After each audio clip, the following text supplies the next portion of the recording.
I think a good topic of conversation as any is just going right into the heart of it, talking about how we are rapidly approaching being an interplanetary species. You think? Yes. What makes you say that? All the signs are pointing to it. Yeah? Amazon, China has a company now too. China's what? There's like a company in China that's trying to get to Mars. Oh, yeah? Yeah, and then not to mention... Right, isn't like the orbit like synced up in the right way that now it's going to be possible like soon? Really? Yeah, that's why all the people are trying to do it like right now. now. I didn't... How many years does it take now? Do you know? What do you mean? Because I've heard that it takes 3 years to get to China, and then you're saying the orbit syncs up, and I thought that would make it faster. China? I mean, to get to Mars. Yeah, no, I'm just saying like there's a perfect there's like a launch window that they need to get it. Okay, in. but it still is going to take 3 years to do it. I don't know, but I'm not disagreeing with that.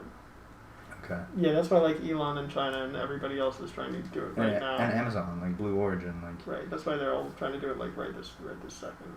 The thing is that there's also another reason too. It's like economics, and this is from a very limited understanding of economics.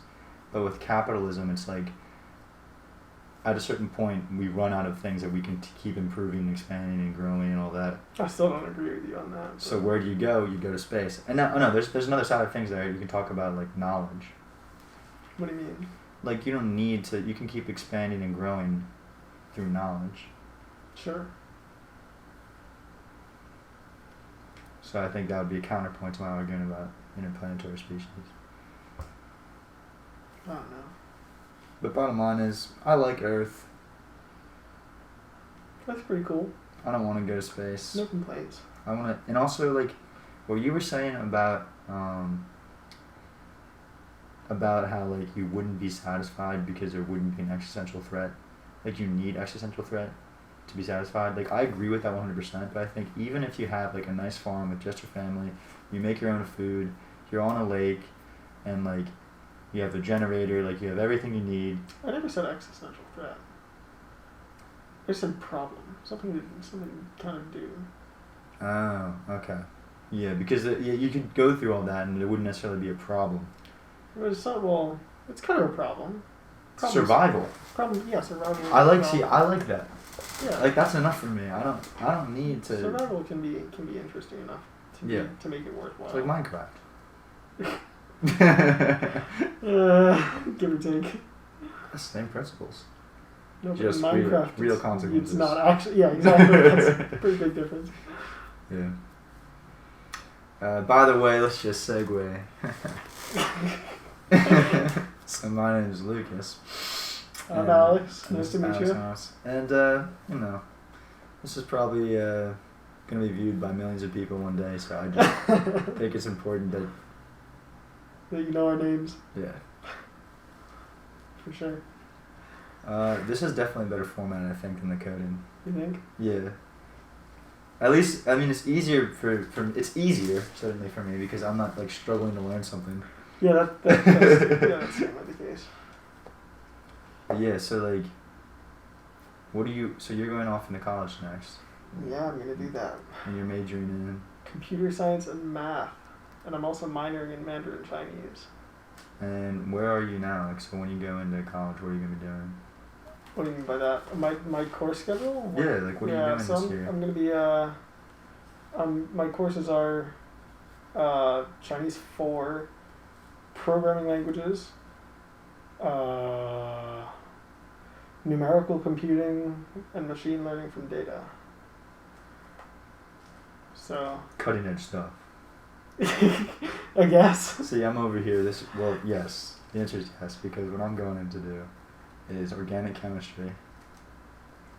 And then a few other classes that aren't just appearing in my mind right now. But not much of that stuff is really cutting edge. I mean, machine learning from data, sure, but yeah, that's there.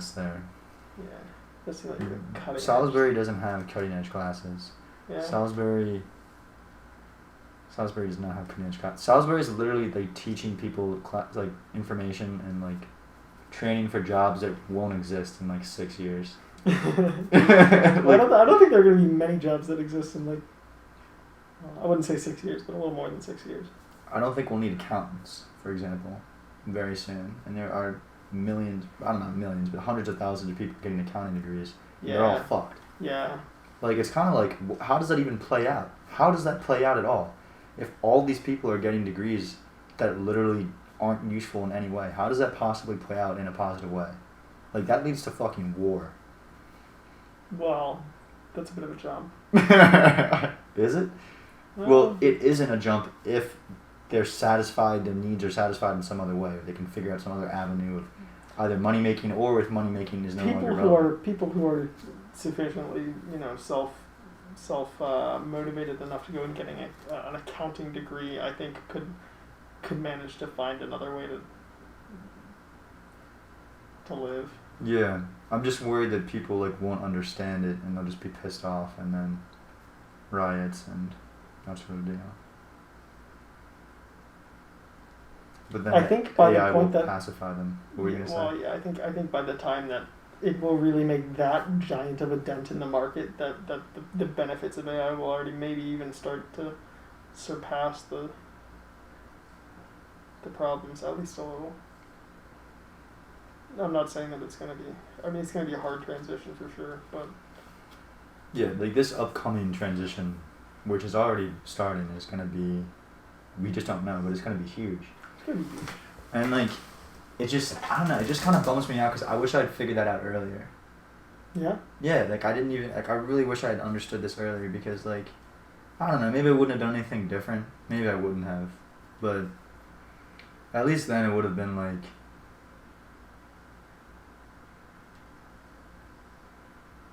not as much of like a, okay, yeah, there's 5 years left of like what you have known as normal life. Less of a shock. What? Less of a shock. Yeah, exactly. Like, and there are people that will probably not understand it until it's there. And like, that just sucks. Yeah. But you know, that what's weird too is going to be, and this is me talking out of my ass, all of this is me talking out of my ass, but this is another point. Yeah. It's like, we still will need people like firefighters, cooks, police. Like, it's not like those problems are just going to go away. Like, like those kind of problems. And it'll just take a little longer. You think those problems will be gone too? Fire? What were the other ones that you mentioned? Police. I don't think police are going to go away. I think Yeah. firefighters will. How will fire stop? Not humans. I mean, Again, I just feel like people will still have equipment from like that are older and like. How far ahead are you talking? Well, more so than the accountants, but they're on the chopping block like right now. But, Exactly. Yeah. But I don't think it'll take that much longer for fire. I mean, think about how much of a demand there is for non-human firefighters. Like, that's like the job that people would want to automate, right? It's the most dangerous thing, and a robot could probably do it better. I've always been under the impression that like machines, like that kind of thing, doesn't like machines themselves. That's gonna be so far from now, because that requires metal. That requires like mass production, like robots. That's what I'm talking about. Like, that's gonna be farther away than like programs. Yeah. No, for sure. Yeah, there's certainly a much higher bar to entry for like actually making physical things in the real world. But, well, maybe I should partially retract that statement in that I certainly think there will at least be robot assisted firefighting in the very near future. Yeah, no, I think there already is. They have infrared cameras and Exactly. Okay. And that stuff will only start to increase. But my point is there will always be fires.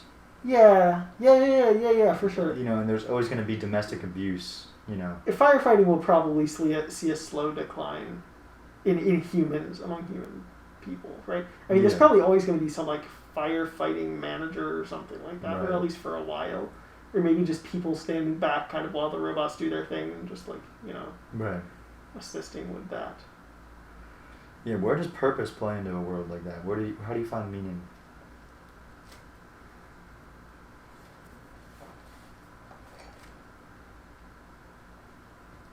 I don't know. Yeah, it's like when all the problems are solved. But like, I think that jobs that require empathy. No, yeah, there will still be problems. People will still have miserable social lives that they'll want to fix, and that's a problem.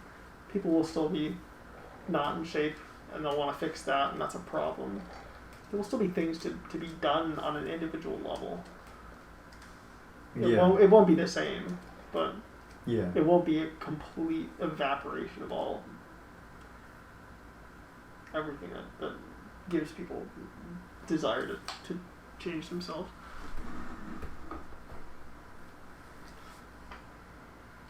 You know? Yeah, I agree. I just wonder, like, my time frame right now I'm thinking is like 15 years. Like in 15 years, the world will be so completely different that anything that I understand about the world now won't apply to the year. I think we got like 15 years. Maybe like learning how to cook, you know, things like that will still be stuff, like, because you don't want a robot to cook. There's going to be the desire to cook yourself, you know, like. You think? Yeah, dude, I don't want to just sit around and watch, like, not do, I mean, I guess I'm speaking for myself here, but I don't want to just sit around and just have robots do everything for me. I don't know, man. What's the point? What's exciting? How do you get satisfied? Like, the meal's not going to taste good if your robot did it for you. Not as good. I would beg to differ. I think it would probably taste better. I mean, there's a certain aspect to, like, a meal that you've made. Yeah, but, well, I don't know. Like, okay, Rubik's Cubes, for example. Yeah. If you have a Rubik's Cube and the robot solves it for you, but that's not going to... Rubik's Cube is to solve it. The point of cooking is to eat. So, some would say. Some would say it's to cook, sure. They enjoy but cooking. I think as soon as the robots solve that problem, there's not going to be really as many people, except for some like dedicated chefs who continue it. Like some people, like think about malls. But it's not even a problem to solve. Think about malls. Yeah. People used to go to malls as an actual like method of socialization. Yeah, I know. They would have probably said the same thing, that even if you could get shit delivered to your door, then people would still want to go to malls. And people still do go shopping. Barely. Well, because it's in the pandemic. No. But I mean, even before this, I mean, malls are closing like mad. I know. So, I think cooking would be the same way. As soon as it's automated, people are just not going to even bother. Another thing's gonna last though is sports. You think it will last? Yeah. Well, I'm not disagreeing. I'm just because it's like that's something that again is so. It's, I guess if we're narrowing it down, it's like things that are made for the point of it. Like if it's the point is it. Yeah. You know, when the point is itself, that's when robots and AI don't matter. Well, I don't know. Like Rubik's Cube. Would you want to watch robots beat the shit out of each other? Yeah, like robot wrestling? That sounds cool. Yeah, I would like to watch robots beat the shit out of each other, but I'd also like to watch people beat the shit out of each other. It's gonna take part of the market. Yeah. Damn, bro, that's like football. Holy shit, that could be on like a mile long like robot football. Yeah, that could be like a mile long stadium, like just like insane throws, like insane catches. But what's the point, dude? Like how so then the engineers that make the robots are like the teams that we root for, like. I don't know. But then, and even then, the engineers are gonna suck. It's gonna be AI that makes the robots. Wow. Maybe. That's up for debate. Well, I think you're a little biased there, right? Not to. Well, what do you mean? In what way? Like you're gonna be the guy that's gonna be behind a lot of this stuff. So you're gonna want to say that, oh yeah, this job's definitely good. Oh well, maybe. I don't know. I wouldn't say I'm certainly gonna do that kind of thing. You seem pretty into it too, to be fair. But I know, it's like I'm like into it. I like hate it so much that I'm like obsessed with it. I don't know. Maybe I'm biased. I don't know, but not sure. When I'm biased against what I hate very much and what I am gonna probably not adopt is virtual reality. I just don't like it. And like yes, obviously we're making a film and like it's gonna be put on the internet and then people will virtually be in this room with us as they watch it. But I'm still like against virtual reality, like full on virtual reality where like it's still clear that you're watching a video, you know, like you're sitting in front of a computer, you're still aware of it. Yeah. When you step into the realm of virtual reality where you have the goggles and the suits that like feel tactile sensations and all that. Yeah, like, that's no different than just. That's horrible. Yeah, I wouldn't want to do that. or at least like it would be fun to do it like once, but you know, Here and there. Yeah, I wouldn't want to like actually like live like that. And there will be people that will just go into that. Wow. Yeah, there will, but honestly, I think the psychological like negative parts of that would be so insane that it would become its next, like it would be the next, you know, drug that people would be fighting to stop. Yeah. I don't think that would really last socially for a while. Maybe it would. I don't know. And then again, I mean, it does make socializing easier. Right? I know, and I've heard that. I've seen an argument that like it's actually good for PTSD. It's good for anxiety. It's good for all these things. But like, I just. Well, yeah, but there are things that there are certain. That's when it's used in the specific intention of treatment. Right. It's like with any drug or anything that's coming out. It's like in like pharmaceutical industries or research industries, medical, whatever. You have to use it in the way it is, and using it all the time is certainly not the solution for those sort of issues. Yeah. And that's only if it's even, you know, seen as good in the first place. Yeah.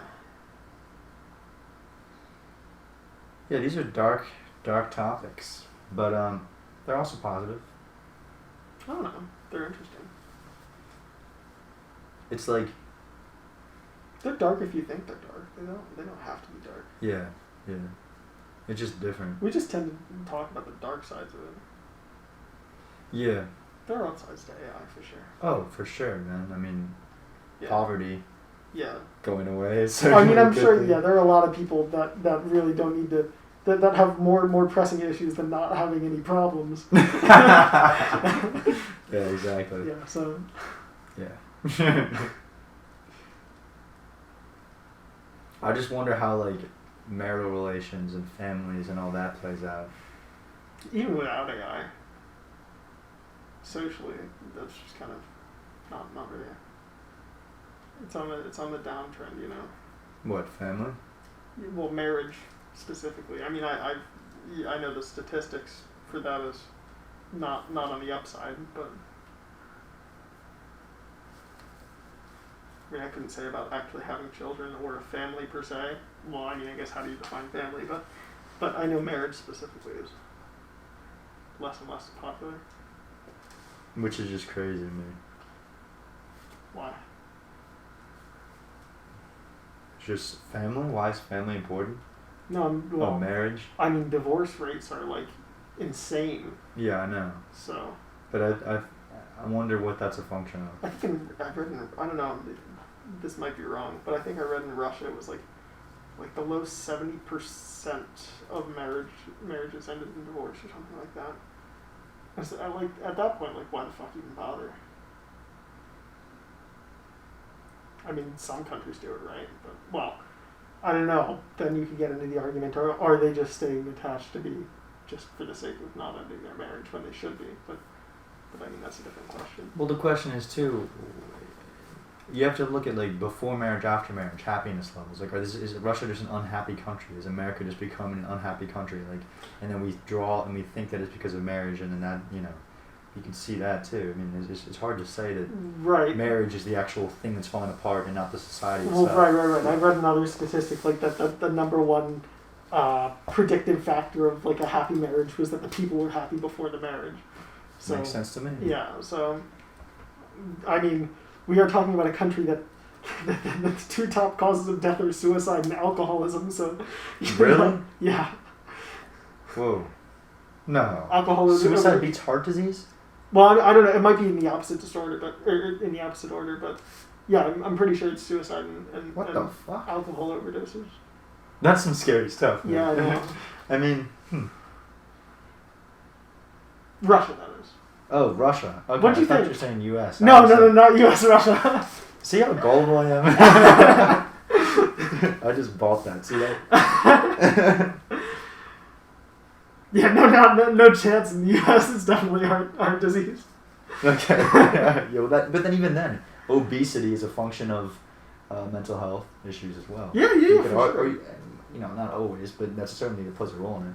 And obesity leads to heart disease. The problem is that we don't have enough problems. Okay. Oh no, for sure. Yeah, it is. But I mean, have you heard like the higher up in social class, like the more suicide rates? Is it?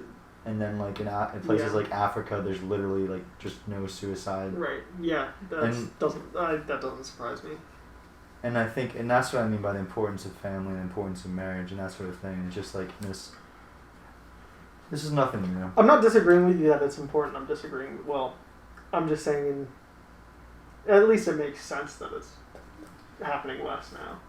It's the question is like if all these problems keep getting solved, is eventually just those sort of things get absolved in another way, and like family was the structure that was essential for maintaining social health or for mental health in the past. Right.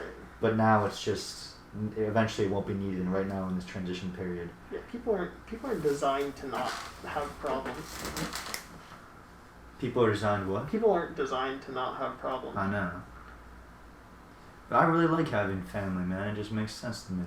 Yeah. Well, again, I'm not disagreeing, but. Like, I just don't want to be in a world where everyone fucks everybody and... Seriously, man, I just don't like that. Or just, like, nobody fucks anybody. Yeah. Moderation. Yes, we need moderation. Yeah, it's not healthy to go around fucking everybody. Yeah, but the STDs will be solved. Soon we'll have male birth control. It's not, you know that? It's not even like you take a pill. It's like they're going to insert like a little tiny piece of plastic in your urethra to separate, or like in the, whatever it is that where the sperm meets semen. Yeah? Yeah. There's like a little piece of plastic that stops the sperm from going into the semen. Well, if the pee is stored in the balls, how are you going to pee? No. What? No, it's not that. Okay, not the urethra. No, never mind. It was... Oh, wait, no, I didn't even see what you said. Yeah, no, okay. You know the joke. Yes. Right in my head. Anyway, I mean, I know which I think is dope, actually. They already do have pills. I know, but I don't want to take hormones. I'd rather take... Yeah, I've heard that I think some of the initial ones ended up, like, actually fucking the people up. So, you know, that's not cool, but... Anyway. Is this negative so far? I can't tell. Because What? we're laughing about it. Having lots of sex? Well, no. Well, yeah.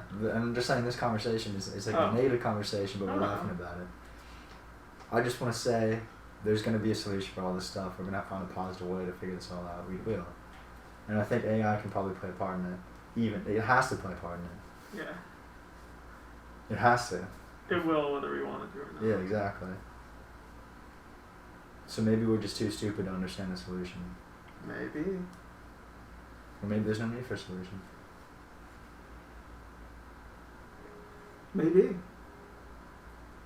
That thing's sick, by the way. Yeah, you like that?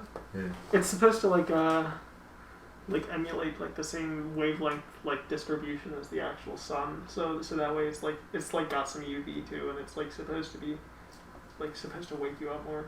Contact calculated. They're We'll get a they're designed for people with like seasonal, what's it called? affective disorder. Yeah, that. That makes a lot of sense. So you turn that on in the morning to jumpstart. Exactly. Yeah. It works great. Circadian rhythms. Yeah. I just if I'm just groggy or something at my computer, I just turn it on and keep doing whatever I'm doing. Works great. We're talking about a little happy light that I've got over there. It's links in the description. I don't know where I got it. But it's like a sad light. I think that's sad lamp. That's what they call it. I don't have seasonal affective disorder. I just like the thing. Yeah. It's like a floodlight. It's really bright. It's good to set your circadian rhythms anyway. Yeah. When you wake up in the morning, like just going out in the sunlight for 15 minutes. Yeah. It's supposed to be good. I've been doing cold showers recently. That's really pretty well. Dude, yeah. I've been starting this too. Yeah. Yeah. I'm really bad at it. I always start with it hot and then cool it down. Well, the thing is it's not that cold right now because it's in the middle of the summer. Also, is any of this even being picked up? Do we know? We didn't test it beforehand, but the audio bar is going back and forth. I hope it is. You see? No, I see it. I probably just. shouldn't have done that. Maybe I just deafened a whole bunch of people. Sorry. They can't even hear me anyway, so too bad. This is good stuff, man. This is fun. So Yeah. enjoyable. This is enjoyable. It's therapeutic. You think? Yeah, because I got all this stuff inside me. No, I'm just kidding. I'm just gonna dump it on the internet, and. Yeah. And then some people are gonna call you an idiot. Oh no, I'm looking forward to that. That'll be fun. No, seriously, like it's just gonna be good to like be knocked down. Plus, it's like even like Mike Tyson said, human beings aren't meant to be humble; they're meant to be humbled. It's good. That's pretty trippy. He's done like some pretty trippy stuff. Has he? Yeah. But yeah, I think we're becoming cyborgs. No, I don't think we are, but I do have this rope strap here. What's that? This rope strap. What's So a like it rope tracks my strap? sleep, it tracks my recovery, and it tracks my. What do you mean recovery? It's based off of your heart rate variability. Yeah. So it's like the heart rate variability. Like let's say you have 60 beats per minute in a heart rate. It doesn't Yeah. actually beat every second. Yeah. So the variability between each beat is like in milliseconds. Right. The greater the variability, the better, because that signals that your body is better adapting to the constant adjustments between the sympathetic and the parasympathetic nervous system. At least that's my understanding of it. That's cool. That's pretty Yeah, cool. so it does that, it tracks your sleep cycles, like all of that. And the whole idea is it's like a 21st century tool for it's like a tool for the 21st century world, you know. Hmm. It's garbage. Should you sleep with it? Would you actually not like it? Or? No, it's alright. It's like it's $30 a month. Everything's subscription. Oh, you gotta fucking subscribe. Everything's a subscription. that, man. It's free. You don't have to pay for it. That's still not worth it. I wouldn't pay that. The CEO says that it's like by doing $30 a month, you're paying for us to keep rolling out updates to make it better, to improve it. Right. But Like recently, like if you get COVID-19, it'll alert me like 3 days before I get it. Oh yeah. Yeah, theoretically. Obviously, it's all theoretical, but they have like huge data sources and they're using machine learning. And if people get COVID, or they're using algorithms, I don't know, it's machine learning. And then if people get COVID-19, they report it, then it can correspond that to their huge database. Right. So it's just a contact tracing kind of deal. Yeah, and then it's also true too. Like they like track down the 100 people who got the best sleep consistency, and they ask them about their sleeping habits, so you can like learn from them. Huh. Neat. It's data at its finest. Cool. Pretty cool. I have an app on my phone that's supposed to like track your sleep cycle, but I never use it.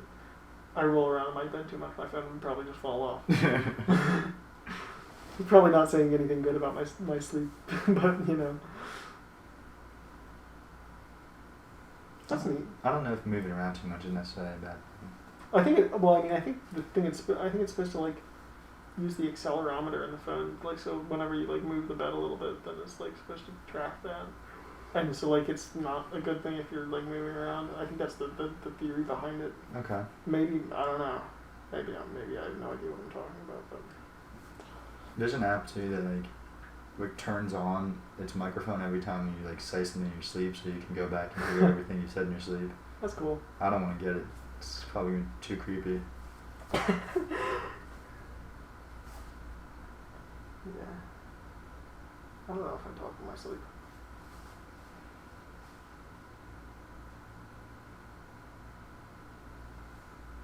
That's neat. I wouldn't pay $30 a month for it though. I don't even think I'd pay $3 a month for it. But I don't know, that's just me. Yeah, I'm thinking about it. It's like the other thing too is like in the beginning of the day you have a journal entry, so it'll ask you like how much like you can put in what supplements you took, whatever else, and it adds that to the data pool and it'll tell you, hey, when you do this at this time you get better sleep. I mean, so it's useful. Like if I've been using the blue light blocking glasses before I go to sleep. Same deal. The circadian rhythm's just switched, and I have some of those. I never use them. My mom uses them. yeah, they're good. You like those? Supposedly, yeah. I mean, it definitely makes it easier on the eyes at night. Huh.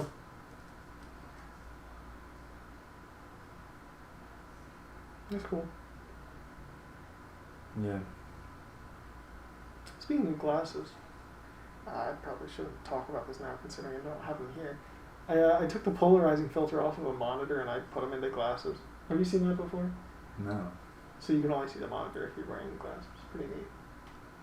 Yeah, that's actually sick. So it's like invisible to everyone else. Yeah, it's just a white screen. It's like the new invisible ink with the blue light. Yeah, it's like a privacy monitor. That's actually sick, dude. Yeah, it's upstairs. I didn't even know it was that simple.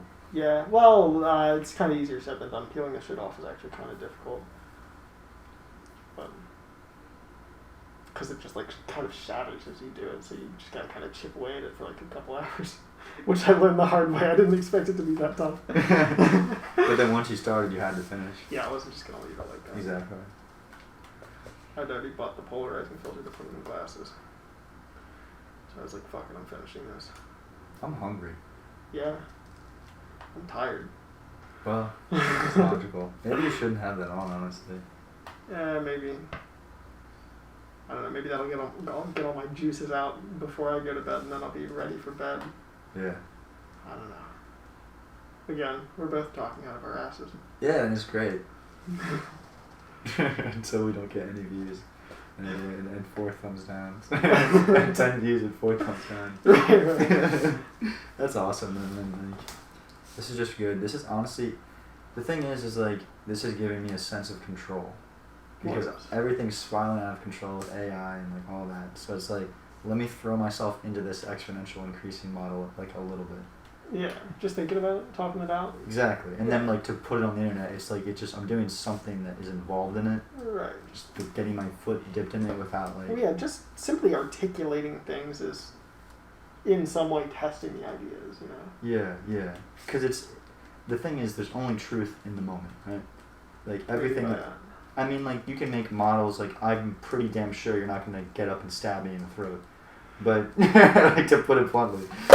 But, like, you know, yeah, exactly. But you never know, you know? Like, until the moment plays out. Like, it's not, that's a horrible way to think about it. I don't reckon I follow how this has anything to do with... How did I start with this? How did this start? Therapeutic. It's like... Yeah, it's like you have these ideas about like how the future's gonna play out, but the truth is you don't really know. So just to be able to talk it out, just to like say it, is just a way of really just bullshitting. At the end of the day, you don't really know. Well, there's something behind it, but yeah. Well, I mean, talking things out actually just demonstrates that you haven't glanced over some kind of thought in your or some kind of hole in your thought process, right? Right. But additionally, it's like, it makes you actually organize your ideas in that way. Right. And that way, it'll make it more clear to you when you fuck something up in your thinking. You know? Mhm. That Rubik's Cube is trippy because it looks like. Which one? The one with the orange and yellow triangles. Right? You're gonna have to be a lot more specific than that. Like the one that has, it's a 4x5, 5x5, and there's a 5x5 on top of it, but the one on the bottom. Oh yeah. Because it looks like it's curved. What? This one here? Yeah. That doesn't look curved to you? You're losing it, dude. This is the Rubik's Cube he's talking about. I've got a lot of Rubik's Cubes. In case you haven't figured that out by the wall of them over there. Oh yeah, you can see it. Yeah. It's called a Rubin King 5x5. That's the name of the sticker pattern. I don't know why they call it that. Cool. Look curved? I don't think it looks curved.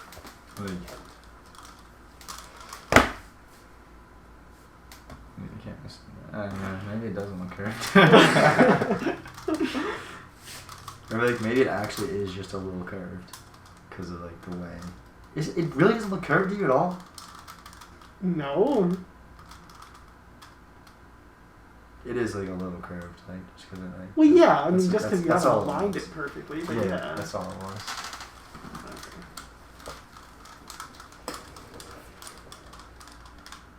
Cool. Yeah, very cool. Yeah, very, very, very cool. I like that. So how long do you think it is, man?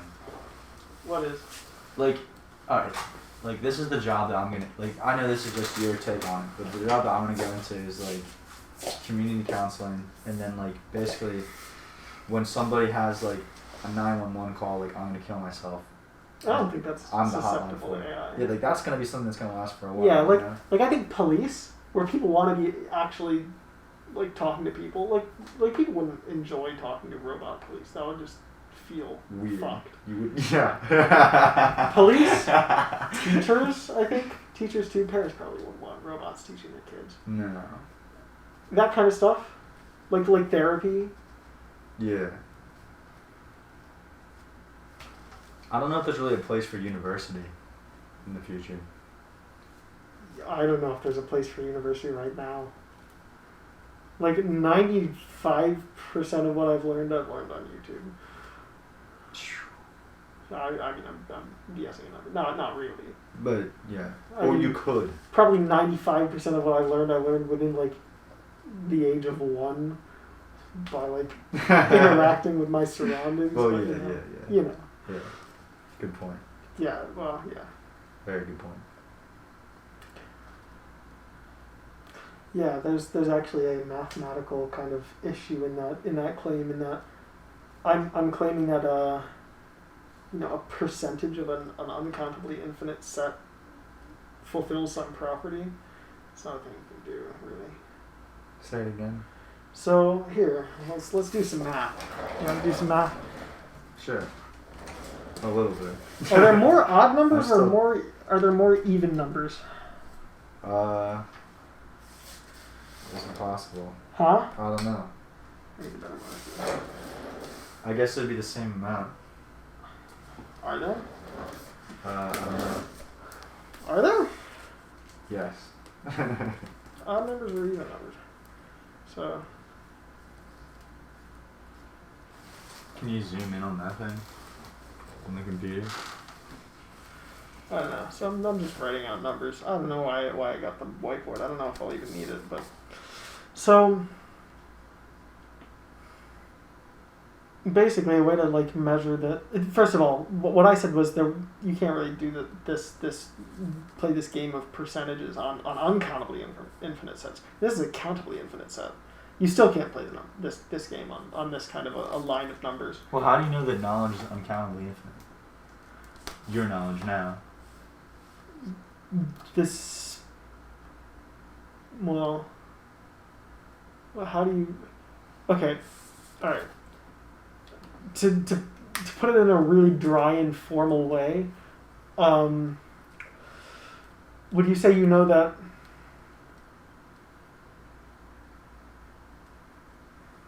I'm trying to biject it with the amount of infinite binary strings.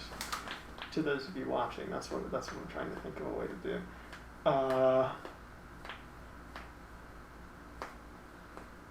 Do you know that? Well, I don't know. They're countably infinite. We can say that. We don't even need to show that they're uncountably infinite. Is that all right? Your knowledge? Yeah. Yeah. Things that you know are countably infinite, right? You know that 1 plus 1 is 2. You know that 1 plus 2 is 3. You know that 2 plus 3 is 4. Or, no, it's not. You know that 2...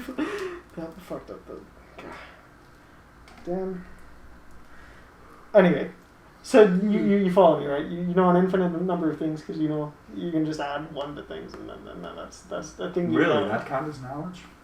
Well, I said you know again, how I to said add. it's a really dry and stupid I know definition. how to add. That's Okay. one thing. Okay, you know how to add while holding a cat. I got you. You know how to add while I don't know. No, I got you. You Okay, believe me. yeah, I mean, yeah, I okay. believe you. So anyway, basically, the way we might talk about like figuring out the percent of odd numbers. So you thought that the amount of odd numbers was equal to the amount of even numbers. That is to say, Yeah. that the odd numbers make up 50% of the positive integers. Seems reasonable. It's not true, but spoiler alert, it's not true. But so one way you could formalize that kind of idea is to say, what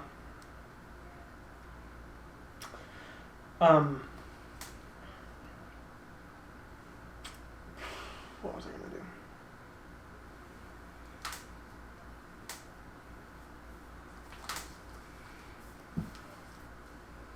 So you can write out 1, 1, 2. Did these markers get? I haven't even used these. They're already dry. Fuck my life. So if I write out the numbers like 1 to 6, right? You can't even see what I'm writing on here. We can count the amount, the percentage for each number, like up to that point. So like by the first number, it's like 100% of them are odd, right? By the second one, 50%, right? Third one, it's gonna be 66%, right? The next one, it's gonna be 50 again, right? Yeah. And the next one is gonna be like 4/5, 60%, Yeah. and 50 again. Yeah. So this converges to 50. Yeah. But my selection of this order was arbitrary. Yeah. So if I'd said 1, 2, 4, 3, 6, 8, right? So I'm just saying odd number, even number, even number, odd number, even number, even number. This is still going to cover all the integers. So It'll just take longer. it's not even going to take longer. I mean, it takes infinite time for both of them. There's no bigger infinities than. Well, not in this case. There are bigger infinities than others, but not in this case. And if I play that same game, it makes sense that it would converge to 33, but just to play it out, 100 for the first one, 100 when you get to 1, and when you get to 2, it's 50, 33, and it's going to be, what is that, 2, is that just 50? 50, 40, then 33 again, converges to 33%. So you can't really, there isn't a well-defined answer to the question of what percent of the positive integers are even. However, what we can say and also I just want to say, like, I can get that. Yeah. But I don't really get it. Is it really possible to actually get it? Like, are there people that, like, do you actually, like, you know what I mean? Like, I can understand this and see how that this goes to 50 and this doesn't. I can see how, there's infinity numbers and you can choose it's arbitrary what order you do it in and everything. Sure. But I still don't get it. Because that seems so incredibly vast and impossible to understand to me. To me, it just seems like 50% intuitively. It's a hard thing to let go of. I don't know, I guess I've incorporated this fact into my being to the point that I would say that it's just intuitive. Oh, cool, man. That's cool. Okay, yeah, I'm not there. Not yet. Well, yeah, so I don't know if I have to be there, I guess. There is one way that we can say that the even numbers and the odd numbers are equal in size. Okay. They're the same cardinality. What that means is that you can form a bijection between them. A bijection basically just means that you can basically correspond them 1 to 1, right? So I could correspond 1 to 2, I could correspond 3 to 4, correspond 5 to 6, right? And in that sense, I can do that on for infinity, and I've shown that the two sets, the sets of the even positive integers and the odd positive integers are the same cardinality, meaning the same size, kind of, right? Okay. But the thing is, you can also do the same. But then you've already divided them into even and odd. Does that matter? What do you mean? It's probably. I don't know. So those sets I of was the same thinking if you cardinality. already divided them into even and odd, they're not really counting all the numbers. So isn't that kind of cheating? Yeah. We're just showing that the odd numbers and the even numbers are the same size sets. Okay. Right? Which makes sense intuitively because you can match them up. Yeah. But another stupid thing that we can do is we can say the powers of 2 are the same size is the same size set as the non-powers of 2. So, well, let me make a better example than that because that's a bad example. The numbers that are divisible by 3 are greater than is the same cardinality as the numbers that aren't divisible by 3. So we can pair up 1, 3, 2, 6, 4, 9, 5, 12, right? You get what I'm doing, right? I'm just picking in order the next number that isn't divisible by 3 and then the next number that is divisible by 3. Mm-hmm. So I can still make a bijection between those two sets even though they kind of grow at different rates, right? Yeah. So they're also bijectable. Okay. So they are still the same size. Really? So the even numbers are the same size as the odd numbers, but also at the same time, the numbers that are divisible by 3 is the same size as the numbers that are not divisible by 3, which intuitively shouldn't make sense, right? Because, they're, like, it goes like 1 is not divisible by 3, 2 is not divisible by 3, that then doesn't 3 make is, sense. then the next number isn't, then the next number isn't, then the next number is. So it would seem to you at first glance that they were different sizes, but they're really not. Yeah. It just depends on the ordering. Yeah. I'm not gonna pretend like I actually completely grasped that last one because I'm getting tired. Yeah, me too. I know it's like midnight for you, right? Getting there. Yeah. Yeah. Hey, wait. I don't know. Satisfied. I'm ready to wrap this baby up. Are in all ya? honesty. Yeah, kind of. At the same time, like, I don't know. Yeah, there's not really much. That was good, dude. Also, I want to say, like, in the future, for that kind of thing, we'll have it on video. Yeah, we're gonna try to get a So that you separate can camera actually set up yeah. for the whiteboards. Yeah. Yeah. Goodbye.